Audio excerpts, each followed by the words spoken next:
What's going on? How's it looking? How's it feeling?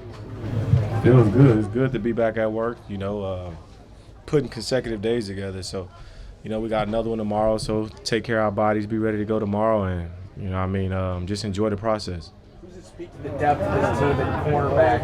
You got Reek out, Winston's not here, and you still got Mike Jackson, Trey Brown, and company out there. Yeah, it's impressive. I think this is probably the best depth that we've had since I've been here. Where, we got two guys out, with Spoon and Reek. So we got just throw Trey in, and he's gonna do his job. Mike Jackson's gonna do his job. We got a little Cole.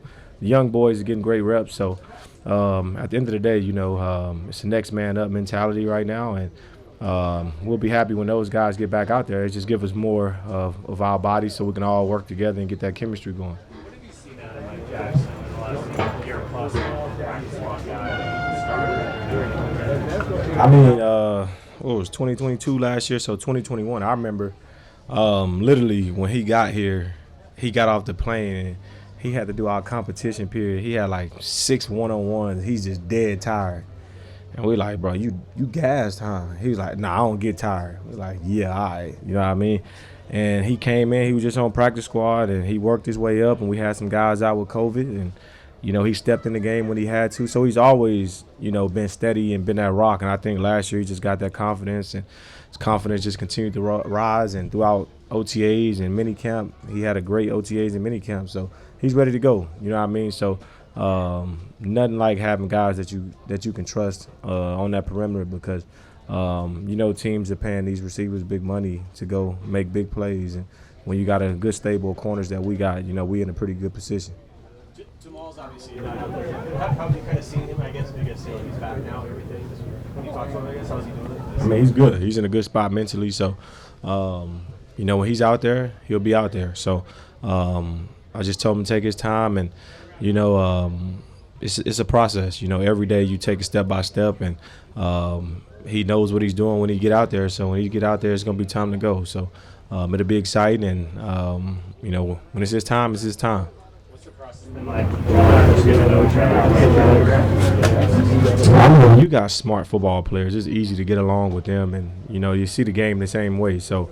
I'm sure there's some things that he's probably not familiar with here that we've done in the past, and he's trying to get used to that. But it's easy to talk through it with him because he understands those things, and it's not hard to communicate with him at all. What are your early impressions of the rookies that Jared Green and Jonathan Sutherland out there? Right. I mean, they're doing a great job. They're learning. It's only day 2, so those guys are going to continue to get better, and they'll continue to grow. They're running around, they're flying around, and I keep telling them, you make a mistake, just run fast, and it'll cover up a little bit of it. So they'll be all right. They're going to continue to make plays. Sutherland is in playing nickel, Jay Reed also. So this guy's been impressive.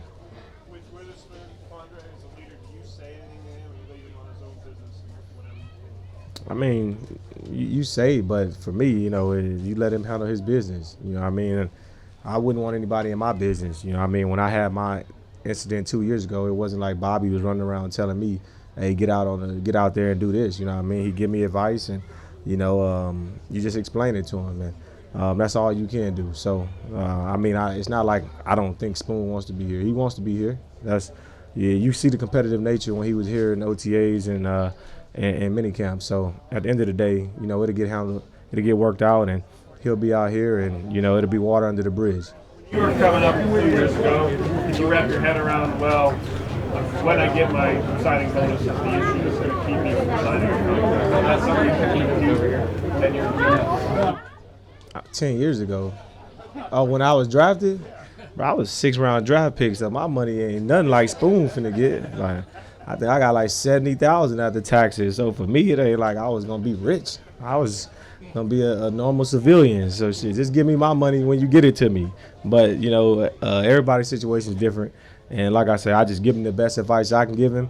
And if he need anything, I'm always here. I'm down the street. So I think it'll work out. It'll be fine. He's our 5th pick. We drafted him for a reason. They want him here. He wants to be here. So it'll be all good. What was it like seeing Denver Kirby back out there? It was dope. Being able to see BBK, just knowing the road that he's been through the last 2 years and being able to stay in touch with him over all of this time. So it's been cool. You know what I mean? I'm excited for him.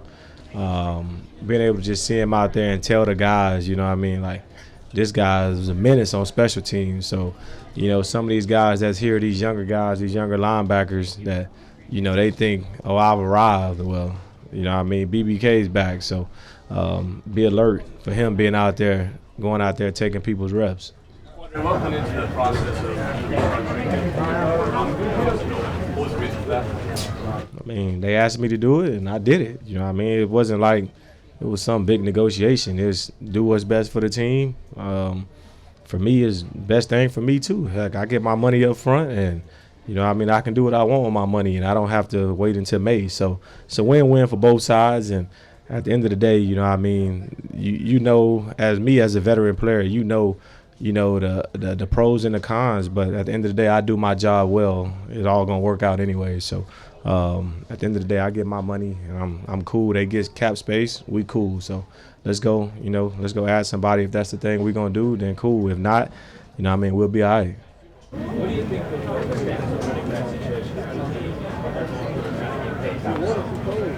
I mean, I think they should be paid. I mean, there's certain running backs that you see on the list of players that you getting ready to play for the week, and you like, shh.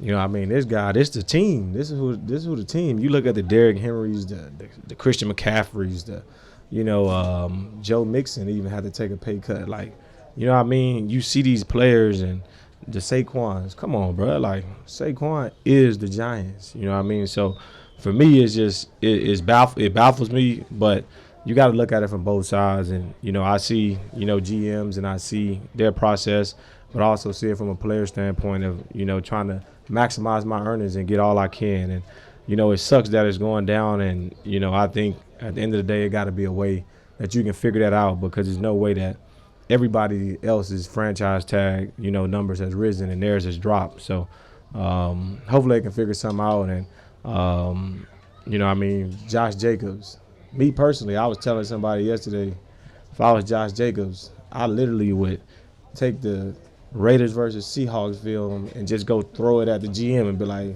you need me. You know what I mean? Like, that's what I would do. And that's just the God honest truth, because I'm an honest person.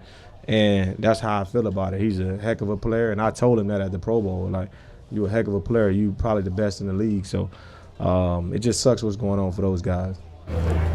Speaking of that, stopping run was an issue last year. This team had played pretty clever. Bird might be falling on the line, but what is the responsibility in back end? What do you guys need to change maybe this year to help out in some respects? I mean, when we got to set edges, we got to set edges. When we got to tackle guys, we got to tackle guys. And I think it's a mixture of everything. It's not just, you know, corners. It's not just safeties. It's not just linebackers. It's not just D-line. It's everybody. So at the end of the day, when I have my ops to get them down, I got to get them down. When Reek and Mike Jack and Spoon and, you know, Jamal, J Love, when we all have our ops to get them down, we got to get them down.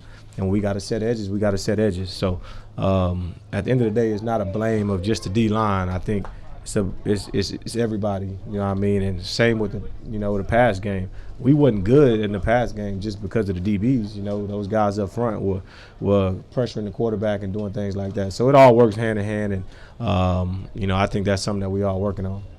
Trey Brown has had the injury in the past 2 years. Do you feel like he's in a good spot now, you know, ready to make a statement injury? I think so. You know, I mean, I think he has his confidence back. He has his mojo back. So you guys seen what he was able to do on one leg, really, when he played those games in 2021. So for him to be able to be explosive and run as fast as he can and being sticky as he is, like I say, our depth in that room is great. So he's doing a great job. You know, I'm sure he's a little rusty. He hasn't played in a while, but at the end of the day, you know, we all rusty. We haven't played since January, so he's not far behind. He's doing a heck of a job. There's nothing I don't put anything past that guy. So I wasn't even on Twitter that day. I don't even know what I was doing. What was that, Monday? Yeah, Monday I was hanging out with my daughter all day, so I didn't see that until later. I don't listen to Bobby either. Yeah.